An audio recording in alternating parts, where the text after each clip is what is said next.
Vamos lá, pessoal. Aula 22. A gente vai ver ligação metálica, tá bem? A gente já estudou os compostos iônicos, os compostos covalentes e os compostos agora metálicos, tá bem? Aqui é a tabela periódica. Esse grande grupo aqui, ó, embaixo dessa linha preta aqui, e esses aqui são os metais. Então, qualquer composto formado por esses caras, ou somente por esses caras, vai ser um composto metálico. Na parte de cima aqui, nessa área aqui, ó, nós temos os ametais. Qualquer composto formado somente por esses caras são chamados de covalentes ou moleculares, ou desses caras com o hidrogênio, desses elementos, né, com o hidrogênio.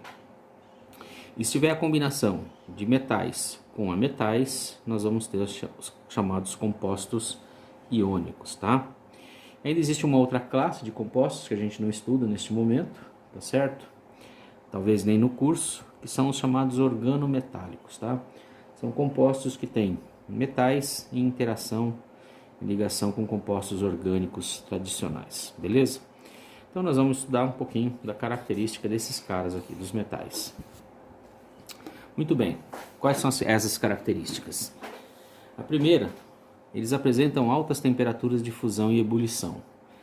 Tem duas exceções, tá? O mercúrio, Hg, e o gálio, Ga, possuem temperaturas de fusão baixas. O mercúrio por volta de 33 graus negativos e o gálio aí por volta de uns 35, 40 graus positivos, tá?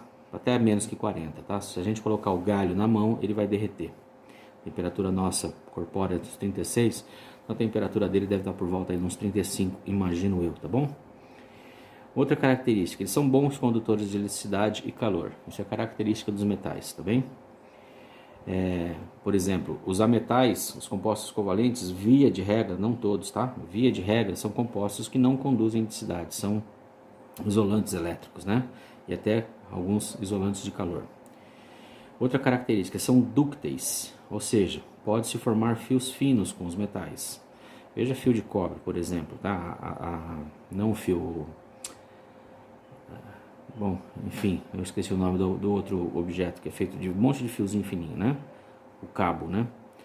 E são maleáveis, que podem se formar lâminas finas, tipo papel alumínio, e existem metais que conseguem formar lâminas bem mais finas do que o papel alumínio, tá ok? Outra característica bem comum dos metais, eles têm brilho característico, cor característica também, né? Mas principalmente o brilho metálico, todo mundo sabe o que é. Com relação à coloração, o ouro é amarelo. Existem ligas e outros metais também que são amarelos, tá bem? Não é só o ouro, não. Mas são metais vamos dizer assim, de menor importância, que a gente não trabalha, né? Mais raros de serem encontrados. Cores prateadas também são muito comuns entre os metais, né? A prata é um exemplo, um prateado que a gente chama meio de azulado. Níquel e crômio, mais o prateado normal mesmo. Tem alguns que são cinza claros ou cinzas escuros, tipo o ferro e o chumbo, tá bom? São metais de coloração mais acinzentadas. Outra característica, eles são capazes de formar ligas, né? O que são essas ligas? São misturas, tá? São blendas, misturas, que melhoram algumas propriedades mecânicas, elétricas ou químicas, ou enfim, alguma propriedade. A gente mistura os metais para obter um outro metal, vamos dizer assim, uma liga que melhore alguma propriedade de interesse nosso, tá? Por exemplo, olha, o ouro puro, 24 quilates, ele é mole, muito mole, tá? Tanto que se você cravar o dente nele, o dente afunda no ouro. O que a gente faz? A gente mistura o ouro com prata e cobre para formar uma liga que é chamada ouro 18 quilates, tá certo? O ouro 18 quilates, ele é duro, bem mais resistente mecanicamente. Outra liga aqui, a solda, né? O chumbo e o estanho são dois metais, tá? Que têm altas temperaturas de fusão, tá ok? A solda, que é uma mistura de certas quantidades de chumbo e estanho, tem temperaturas de fusão mais baixas que o chumbo e o estanho. Então, a mistura desses dois é mais fácil de derreter do que o chumbo e o estanho separado. Então, isso é utilizado, por exemplo, para soldas eletrônicas, né? O ferro é um metal mais abundante, né? ele enferruja, oxida, ele estraga muito rapidamente. Então o que a gente faz? A gente mistura ele com outras pequenas quantidades de outros metais e forma, por exemplo, o aço inox, tá? Que é um composto principalmente feito de ferro, mas que tem difícil oxidação. Então a gente tem uma melhora aqui de uma propriedade química, né? Que é a capacidade à corrosão, né? E aqui duas propriedades mecânicas, tá bem? Um objeto metálico, tá? A gente vai tentar descrever aqui como que é mais ou menos um objeto metálico. Ele é formado por uma rede cristalina. O que é isso, uma rede cristalina? Ela tem um grande grau de organização dos átomos, tá certo? Eles são muito ordenados, muito organizados. De cátions, esses átomos estão na forma de cátions também. Lembrando que cátions são íons positivos, cercado por elétrons chamados livres, ou seja, elétrons que não estão presos ou fortemente presos a esses cátions. Esses elétrons podem migrar facilmente pelo corpo, pela amostra, tá? Ou pelo objeto. Esses elétrons são os elétrons das últimas camadas ou subcamadas eletrônicas. Então aqui tem uma tentativa de descrição de um objeto, como seria um objeto metálico, por exemplo, um fio, tá certo? Formado por cátions, que são essas bolinhas vermelhas com carga positiva, tá? E essa região que está aqui em amarelo, né? É o que? É um chamado mar de elétrons. São uma grande quantidade de elétrons, que são essas bolinhas pretas, certo? Livres. Se eu colocar uma diferença de potencial qualquer, esses elétrons podem migrar de um lado para o outro, tá bem? Então aqui, ó, os elétrons livres submetidos a uma diferença de potencial, uma DDP, migram em direção ao potencial positivo. Então se eu colocar aqui um potencial positivo deste lado, tá? Esses elétrons vão vir para cá, enquanto o potencial negativo fica municiando essa amostra com elétrons, beleza? Agora vamos mudar um pouquinho. Já falamos das ligações químicas, agora vamos começar a ver algumas propriedades de alguns compostos bem por cima, tá bem? A propriedade mais interessante para a gente estudar nesse momento é a propriedade da água, uma substância que a gente usa muito em laboratório, né? A água é uma molécula que possui geometria angular. A gente não vai estudar geometria molecular aqui, tá? Gerada da repulsão entre os elétrons das ligações do oxigênio com o hidrogênio e dos elétrons não ligados do oxigênio. Então, ó, o que vai acontecer? Aqui estão os elétrons ligados, que eu coloquei em vermelho, tá? E os em amarelo são os elétrons não ligados. O que vai acontecer? Por serem todos com carga negativa, terem cargas negativas, o que vai acontecer? Uma repulsão, tá? Entre eles, todos eles.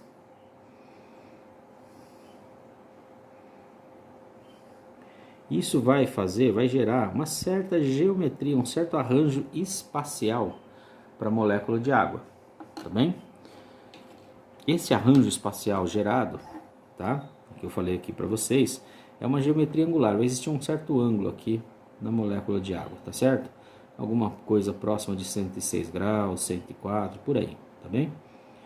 Bom, ou até às vezes até um pouquinho mais, 109, podendo chegar quase a 109, por causa da hibridação. Como o oxigênio é mais eletronegativo que o hidrogênio, gera-se uma força de atração do núcleo de oxigênio pelos elétrons do hidrogênio, ficando o oxigênio mais negativado e o hidrogênio positivado. Então o que acontece? Ó, o oxigênio está atraindo esses elétrons da ligação. Esses elétrons vão ser atraídos porque o oxigênio é um núcleo mais forte e vai existir uma densidade de carga negativa aqui no oxigênio, porque ele está atraindo elétrons que têm carga negativa, enquanto nos hidrogênios que estão vendo seus elétrons serem afastados, tá? O núcleo vai ficar mais desprotegido, vamos dizer assim, vai existir uma densidade de carga positiva sobre os hidrogênios, tá bem? Aqui nesse desenho eu tento fazer essa representação, ó, o oxigênio puxando os elétrons, tá certo? Das ligações com o hidrogênio, gerando, como os elétrons vão ficar mais próximos do oxigênio, ele vai ficar com uma densidade de carga negativa, enquanto os hidrogênios vão ficar com uma densidade de carga positiva, tá bem? Ou seja, vai ter uma diferenciação de carga e isso vai gerar uma propriedade muito importante para a água, a polaridade. A água é uma molécula polar, tá bem? Então, ó, a água sendo polar terá temperatura de ebulição alta, pois essa polaridade atrairá fortemente outras moléculas de água, resultando em altas temperaturas de ebulição para compostos polares.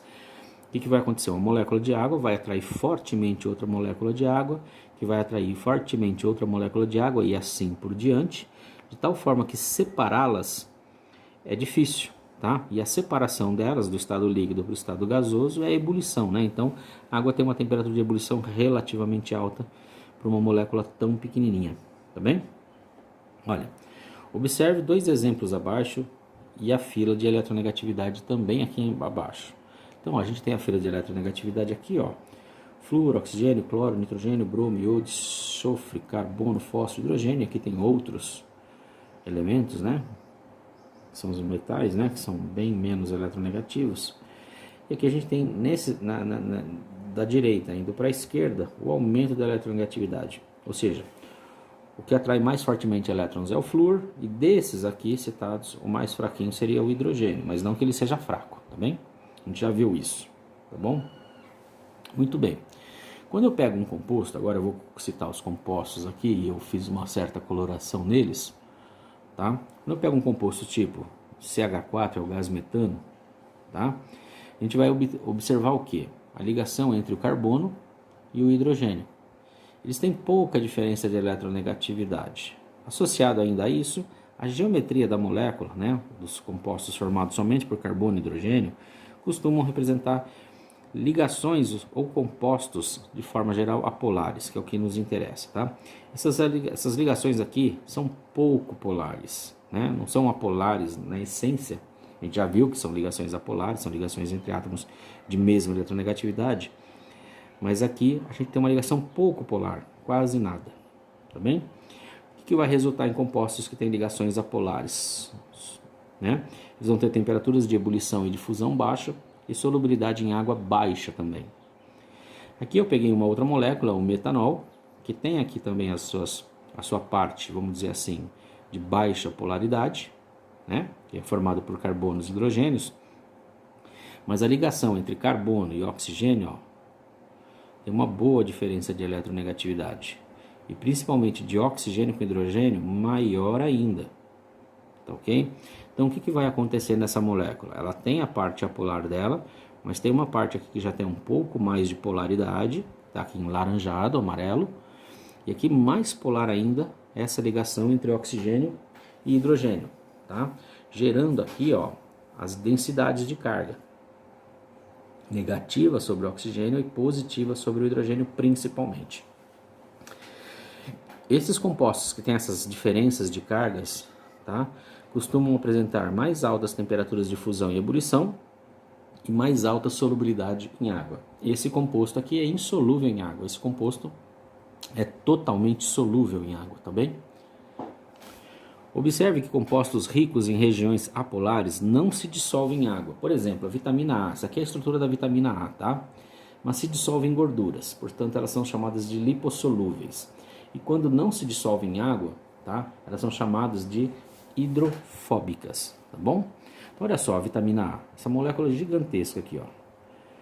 Perceba que a maior parte, a grande parte dela é apolar, ó. Tá pintado em verde aqui, formado de carbonos e hidrogênios. A parte polar dela, ela existe, mas é pequenininha frente ao resto da estrutura. Então, esse composto vai ter uma predominância de características apolares. Substâncias ricas em regiões polares se dissolvem em água, são chamadas de hidrossolúveis, e não se dissolvem em gorduras ou óleos, são chamadas de lipofóbicas. Aqui eu tenho a estrutura da vitamina C, ó, tá toda colorida, né? Perceba que ela tem uma parte aqui apolar até, ó, essa parte em verde, tá ok? E tem as regiões que são polares, que essa região aqui, ó, tem uma legenda aqui embaixo, né? Essa parte que está em verde são regiões apolares da molécula. Essas partes que estão em alaranjado, meio amarelado aqui, e vermelho, são partes polares. Perceba como esta molécula de vitamina C tem uma predominância de regiões polares, tá certo? Ela tem muitas regiões polares e também tem uma região apolar aqui, pequena em relação ao demais. E compara com o composto de cima, onde eu tinha uma predominância de regiões apolares, tá bem? E uma pequena parte só polar, tá bom? Então, apolar não vai se dissolver em água, polar vai se dissolver em água, tá ok? Aqui, uma possível estrutura, né, um dos compostos, a gasolina é uma mistura de vários compostos, aqui uma possibilidade de um composto ser encontrado na gasolina, tá? Esse aqui. Perceba, ele é totalmente apolar, totalmente verde, só tem carbonos e hidrogênios, tá? A glicose, ó, é uma molécula, um açúcar, né? Perceba, ó, também tem uma parte apolar aqui, cadeia carbônica, né? Mas tem, ó, muitas partes polares. Isso faz com que a glicose seja dissolvida em água e a gasolina não, tá bem? Aqui nós temos o etanol, o chamado álcool etílico. Perceba que ele tem uma parte apolar, que faz com que ele se dissolva na gasolina, aqui em cima. Tá bem? Então, essa parte apolar faz com que o álcool se dissolva na gasolina, por isso que a nossa gasolina tem álcool, tá? Mas ele também tem uma parte polar aqui, ó. Essa parte polar faz com que ele se dissolva na água, tá? Então o álcool tem essa característica, tanto o álcool quanto o açúcar, né? Por ter uma parte polar e uma parte apolar, eles têm uma propriedade de ser polar e apolar ao mesmo tempo, vamos dizer assim, é chamada de anfótera, tá bem? Então aqui eu faço essa resolução aqui, ó. Perceba nesses exemplos que a água é uma molécula polar, certo? A gasolina é uma molécula apolar, no outro extremo. Então água e gasolina não se dissolvem, tá? Mas se eu pegar o açúcar e o álcool, eles têm uma parte polar e uma parte apolar, eles estão aqui no meio, né? Entre o apolar e o polar. Isso vai fazer com que eles se dissolvam num e no outro, mais num e menos no outro, mas que se dissolva num e no outro, tá? Então, partes polares e apolares podem ser dissolvidas em água e gasolina, porém prefere a água devido às interações mais fortes. Então a gente vai observar o quê? Que eu vou conseguir dissolver mais açúcar na água do que na gasolina. Eu vou conseguir dissolver mais álcool na água do que na gasolina, tá ok? Ou o álcool vai ter uma preferência pela água e pela gasolina, como vou mostrar no próximo experimento aqui. Observe esse experimento aqui, ó. Eu tenho aqui uma proveta, tá? Contendo 50 ml de gasolina. Essa gasolina tem 25% de álcool. É mais ou menos a gasolina que a gente compra nos postos, tá bem? Eu vou acrescentar aqui 50 ml de água, ok? A água é mais densa do que a gasolina, então a água vai descer e a gasolina vai ficar para cima. Depois de fazer uma certa agitação nesse sistema, o que eu vou observar? Eu coloquei 50 ml de água, mas a fração, volume, né, da quantidade de água aqui no meu experimento aumentou. Eu coloquei 50, mas agora ela tem 62,5. Por quê? Porque a água vai interagir com o álcool que estava dissolvido na gasolina e vai arrastar o álcool para si por causa das interações fortes entre a água e o álcool, devido às partes polares dessas substâncias. E a gasolina vai ficar isenta de álcool, tá ok? Não faça isso para ter uma gasolina melhor no seu carro, tá? Você vai ferrar com ele. Deu para entender? Então o que vai acontecer? A água, por ter uma interação forte com o álcool que está misturado na gasolina, vai tirar o álcool daqui de dentro. Vai aumentar a fração aquosa de 50 para 62,5 e vai diminuir a gasolina de 50 para 37,5. Tá bem? E aqui uma explicaçãozinha para este fenômeno.